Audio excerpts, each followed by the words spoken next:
Hello and welcome back to my channel. In today's video, I will show you how to fix New York Lottery app. So let's get started. So here we can see New York Lottery app. I will directly search for here.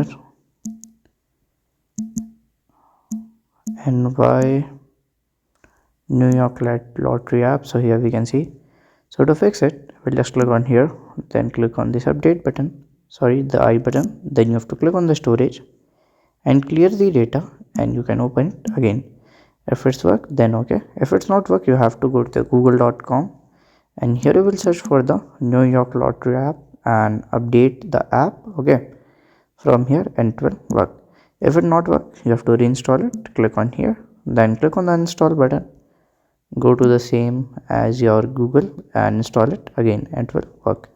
So if you find this video helpful, make sure you like, subscribe and share the video. Thank you for watching.